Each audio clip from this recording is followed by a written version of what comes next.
Good morning, everybody. This is Carrie Getz with another edition of our podcast for Careers for Women, Trades, Vets, and Tech. Today we have CherylODonoghue, who is a businesswoman and an author and an emotional intelligence leadership advocate. We'll ask her about that a little bit.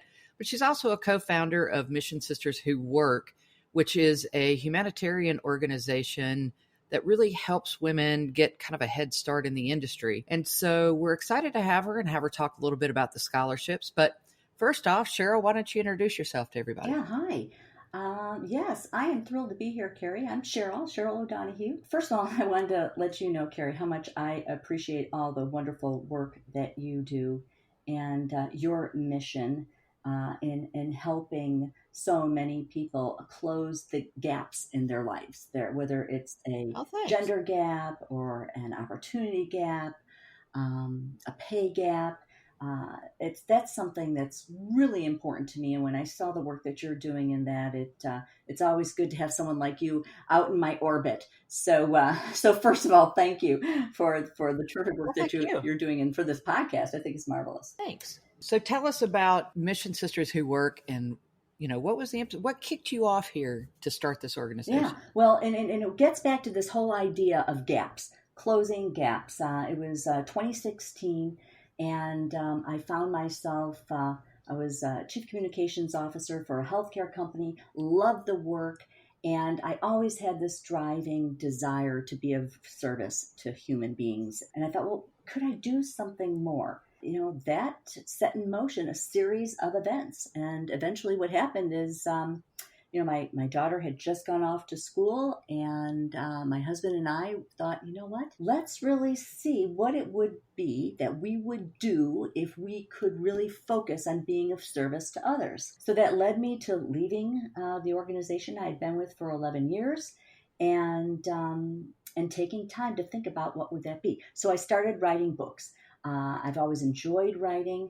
It was 2016, and I looked out in the world and I said, women have come a long way, but boy, we've got still some ways to go here. And I felt that women deserved better. I felt young women deserved better.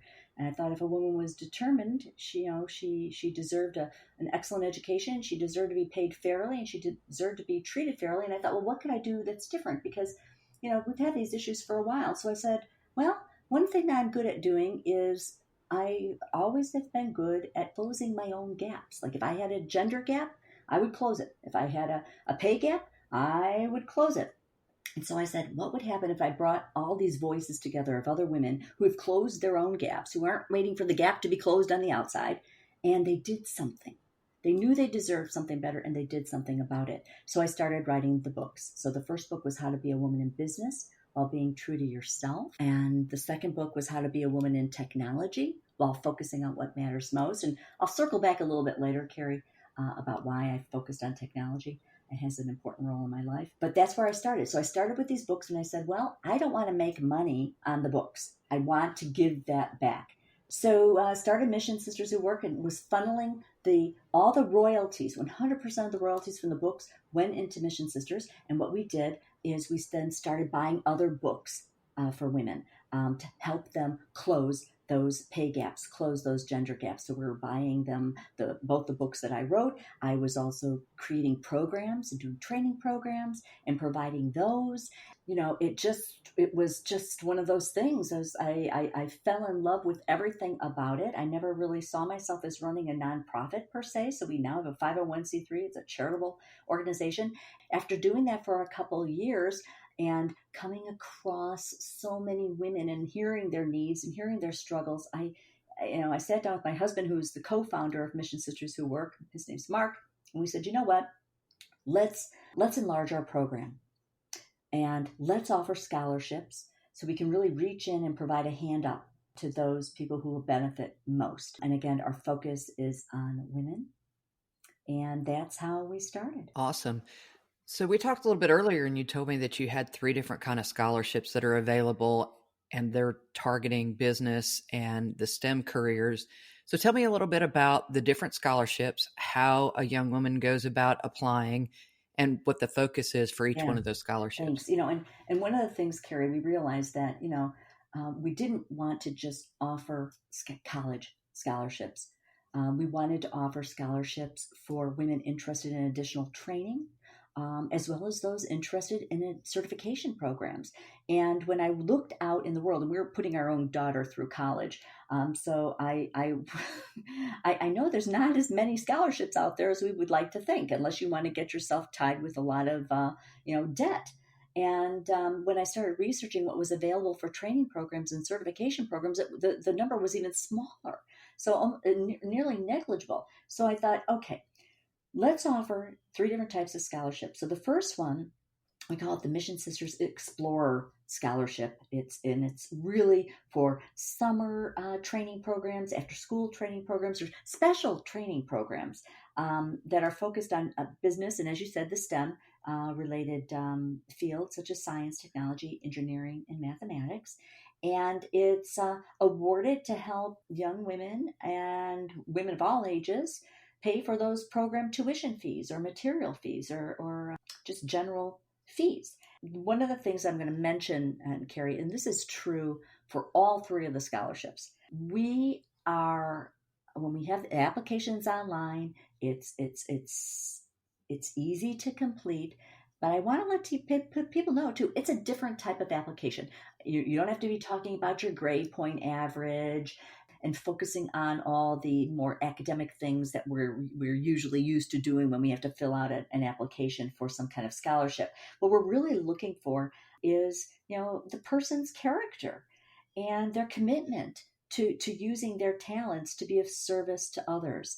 We're also interested in hearing what the applicants are doing in terms of how are they leading themselves day in and day out. And if they lead others, what are they doing to be a positive influence or a positive force for change in the world around them?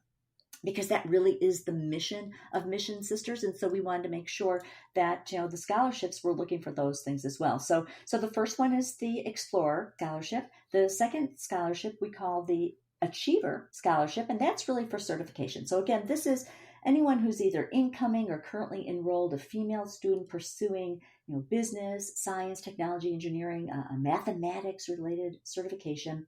They do have to be enrolled in a U.S. school. They do have to complete the application form online. And they can use that. The award is given directly to the school to help pay for their tuition, their materials, and fees. And as I mentioned earlier, we're really looking, for their passion in that subject matter and their positive character, their commitment to using their talents to be of use and to be of service to others. So that's the second one. And then the third one we call the Aspirer.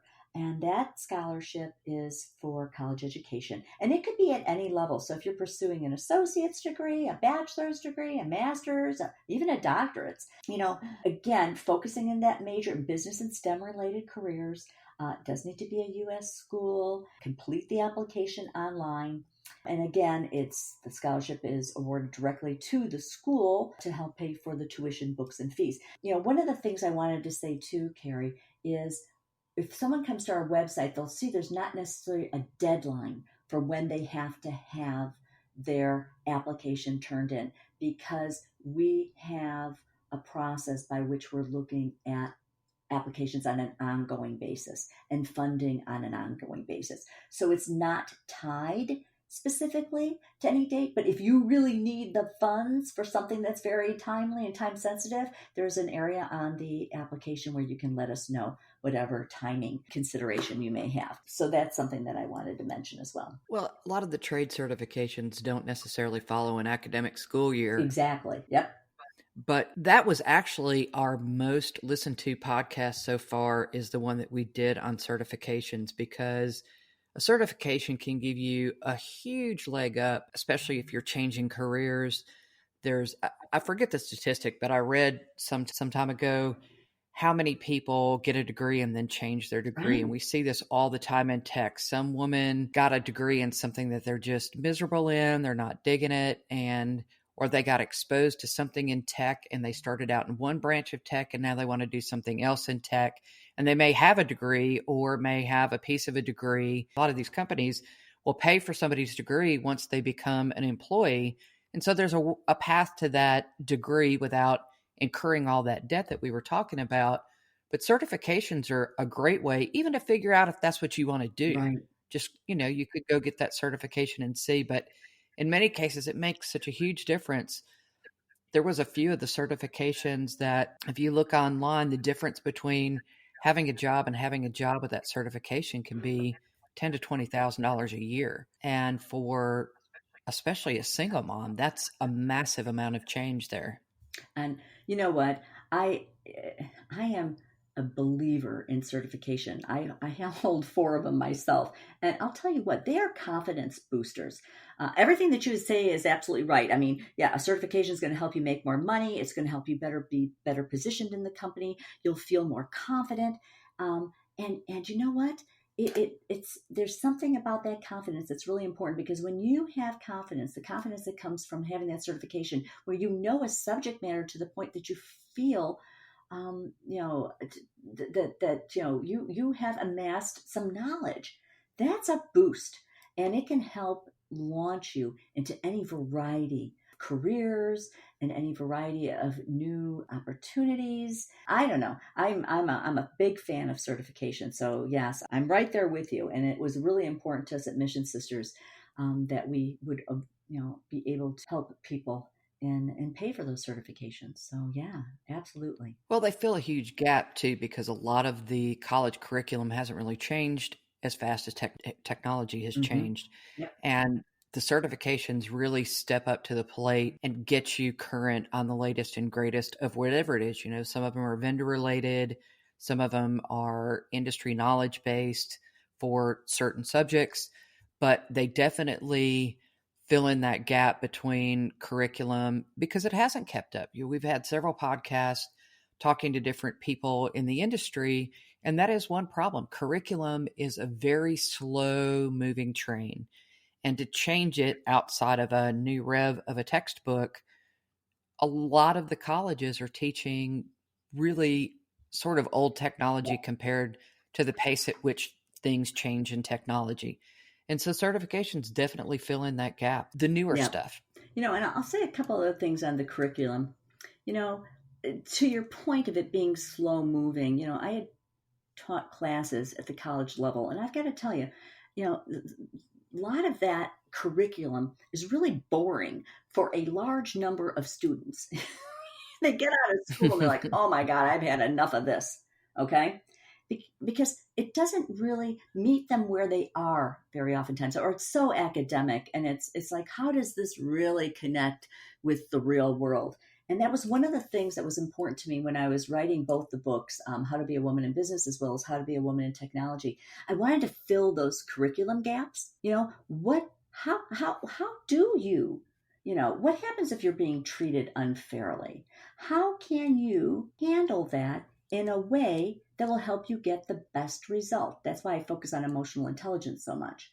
They're not teaching you that in school. There's gaps. What happens if it comes time to negotiating your salary? How do we close the pay gap if we don't know how to have the conversation, if we don't have the words to use in the heat of the moment? And so what happens is, a lot of times we get, especially young women, we get angry. Okay. So the key is, closing those curriculum gaps is so important. I think the certification programs do that. I think talking with women who are willing to share their stories, again, talk about how they became the person that they are today in the field, what they did to overcome those barriers, is so important. Diversity is a huge piece of the equation too. Mm-hmm. And when I say diversity, I don't just mean hiring a woman. I mean diversity of thought. There's diversity in a million ways to bring to the equation.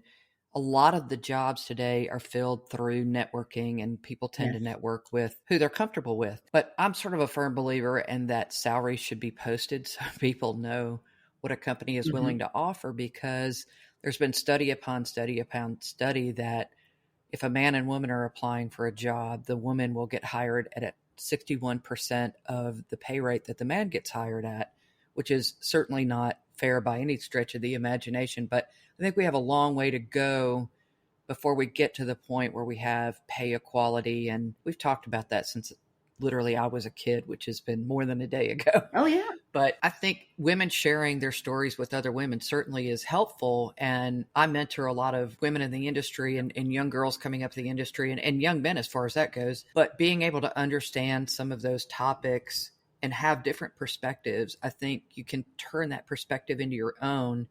And the younger generation now, I don't think they learn in the same way that we necessarily learned because they have a device in their hand all the time. They're used to instant gratification. They're used to that like button. They have different motivators and different senses of satisfaction than my generation does.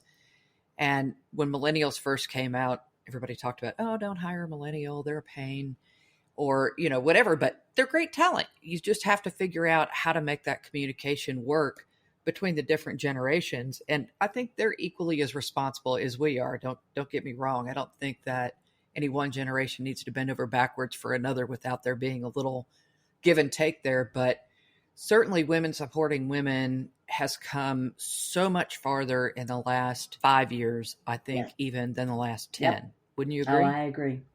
I agree. And I think there's a variety of different things.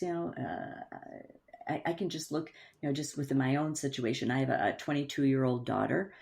She's had me as a mother her whole life. So you can only imagine. Here I am, an emotional intelligence leadership advocate. I teach self-empowerment programs. I've got 4 coaching certifications. So we've had a lot of these conversations. And so I think, their expectations are higher, which is good. Another thing too that I find very fascinating. I have a number of millennials participating in a third book project I'm just finishing up now called How to Be an Emotionally Intelligent Leader. What I love about each of the millennials that have focused in this book, and I've got 20 leaders participating, they really care about the quality of their life. They're drawing hard boundaries about what they want. I mean, they want to work remotely. They want to have control over their salaries. They care about not feeling guilty taking their lunch to exercise. They really are thinking about what they need to get enough rest at night, what they need to function fully during their days. And so it's a different type of dialogue. I love it, by the way. It's something that's been important to me for a number of years, but I struggled with that because, and you and I, Carrie, I think are a certain age when we started. I mean, the workplace wasn't like that, and being a woman, we always had to work harder than everybody else and worked longer hours. It's nice to see that there's young women today that believe that they deserve better, and they're determined to do that, and they still get stumped from time to time on how to handle issues as they arise, specifically if they're pay related and gender related or opportunity related. Yeah, so the dialogue has to keep coming. There's no doubt about that. And getting back to the certification programs, there's just such power, again, getting that certification, feeling knowledgeable, feeling confident, and then knowing that you didn't spend $100,000 to get it. So if you want to make a career change, by golly, There you go. you're not There going to you feel go. really bad about it. And in fact, it's probably going to work to your advantage because whoever you're going to go to from an employment standpoint is going to see that you might have a variety of certifications. And that's really what employers need today. I mean, my goodness gracious, the world has advanced so quickly that there's new certification programs being created as we speak. And your point about academia It being, certainly speaks to drive yeah, too. Yeah. it's so slow moving. Academia is slow moving. For them to change the curriculum to be relevant can take years. So yeah. So I encourage someone who's out there, if you're listening, certification programs the way you want to go, check out our scholarships.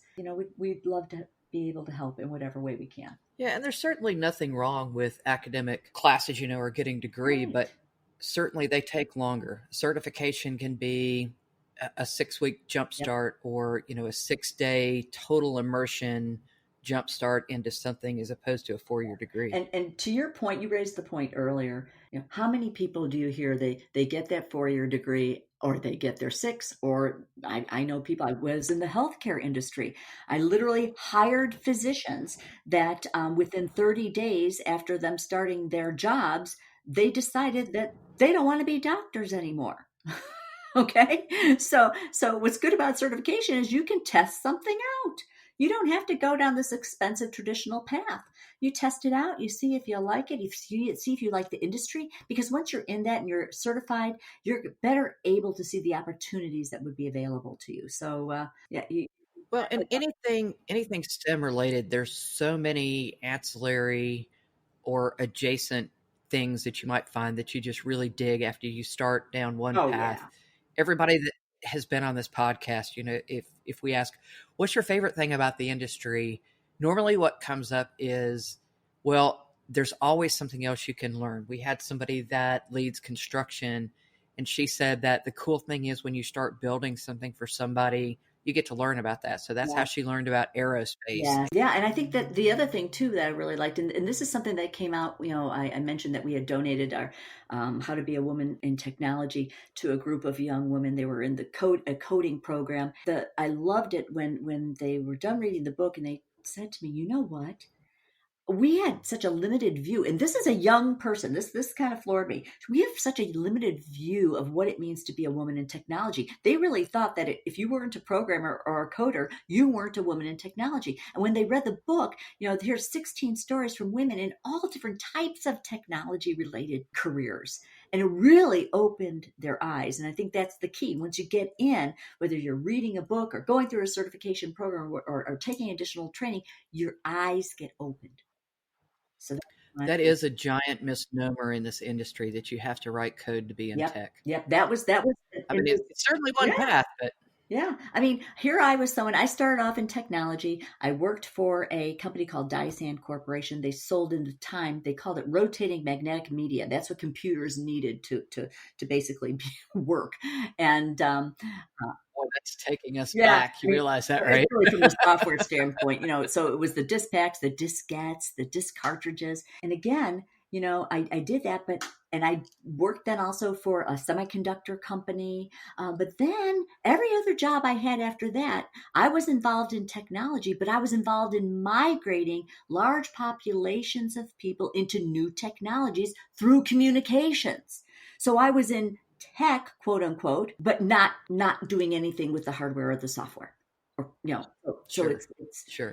so again, so many different opportunities out there for people. Get your foot in the door, get that education, whatever it may be, training, certification, more formal college education, and keep your eyes open for opportunities. It's really what it's all about. And kids today are exposed to technology so much earlier. My grandkids all get iPads at school. I happen to live in a state in Mississippi. There's a big push right now to even make computer science mandatory in elementary school Yes. because it's not, surprisingly enough. But a lot of these kids know more about tech than their parents do, understanding how to use that tech and balance that tech. And I think people really just don't realize what the demand for tech is going to be in 10 Yeah. years. It's like the medical field. We will always need medicine. Yep. We're always going to need technology people that do a variety of stuff, whether it's programming computers, whether it's running the data centers where all of that information sits and resides, or selling the pieces and parts to make it all happen, or writing technical papers that talk about Yes. it, all the way through how it supports all of the other careers. It Yeah. supports science, it supports math, it supports everything. And it's an amazing career path. It's taken me all over the world several times. There's a kind of a sexy side to it that kids don't realize. They think it's all math and it's all pieces and parts, which is to me the fun part of it. I like the puzzle making piece, but there is a sexy part in that you can kind of go really wherever you want to go once you have that full exposure in tech. And companies like Apple, 50% of their employees don't have degrees, but they've started out through coding or some other means. And companies are starting to look more at skills than degrees because there is a huge talent shortage. So the abundance of opportunity out there is Yeah, amazing. it really is. And there's this convergence of a variety of different, really big movements happening. And I think that, part of our world, Carrie, is still stuck in thinking of technology as a vertical market. They're thinking it more in this silo. And it became clear to me a number of years ago that technology is not a vertical market. It's every market.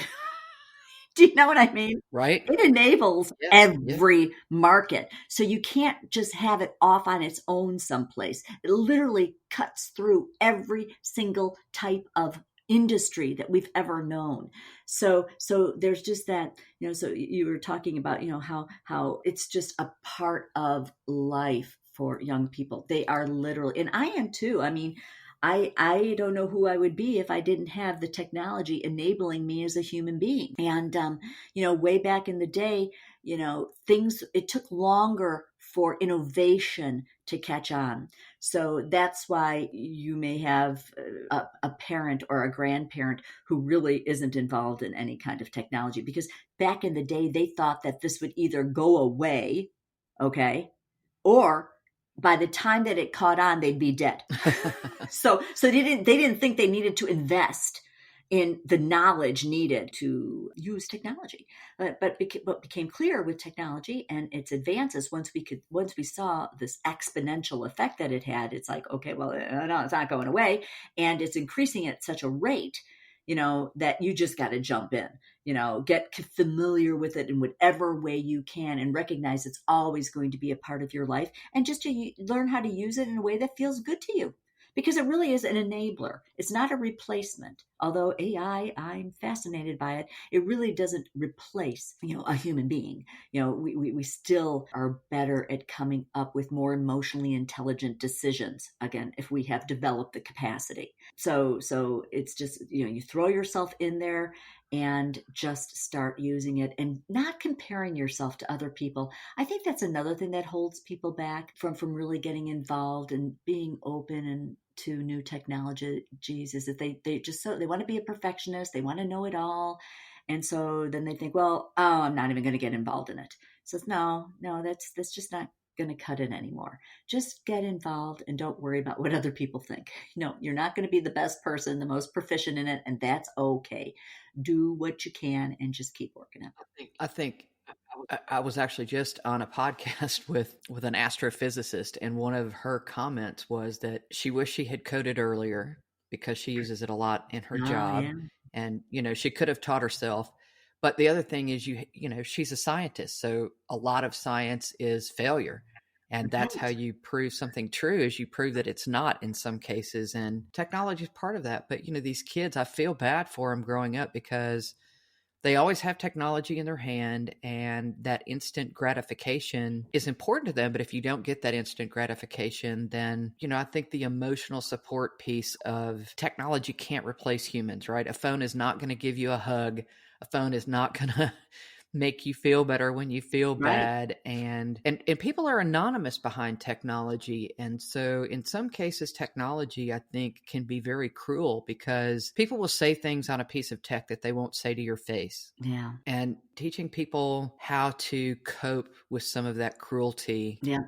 is super Yeah, important. that's for me. You talked earlier about, you mentioned that an emotional intelligence leadership advocate, and what you described there, Carrie, is really, my mission in life. I want people to understand, what emotional intelligence is, how they can develop it, and how they can lead themselves in an emotionally intelligent way. Just to give you an example, if you're someone who understands how your words and actions affect someone else, and you take the time to craft that message.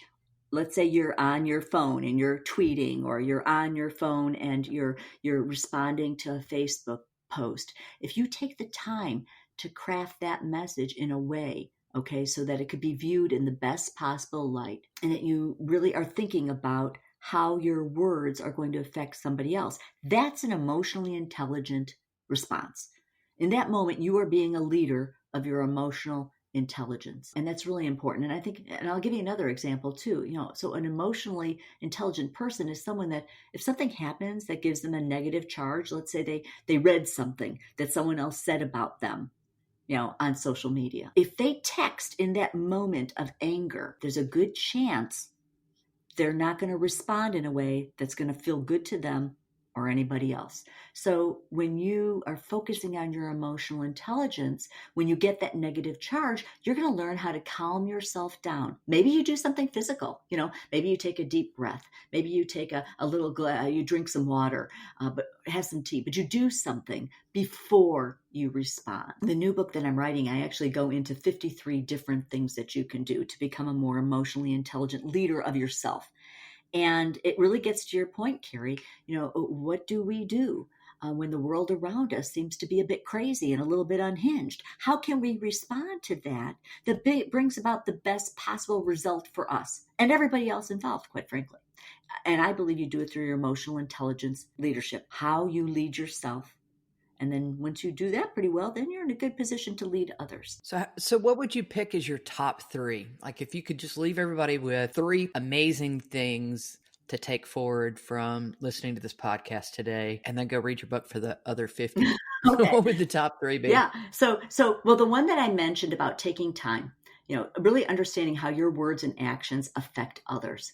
Okay. And then when you get that negative charge, calm yourself down before you respond.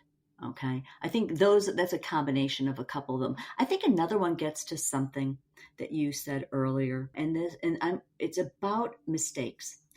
People still have a tendency towards perfectionism. That hasn't changed and as long as I've been on the planet. So I think, one of the things to do when it comes to mistakes is to own your mistakes. They're okay. All right. And think about the mistake as it's an opportunity to do better next time. And I think young people, especially, there's so much pressure on them to perform and achieve. My daughter went to a school. I mean, these students pushed each other to unbelievable levels of excellence, but they also pushed each other in some sad cases to suicide. And I think some of that came from this need to be perfect and not knowing what to do if they weren't.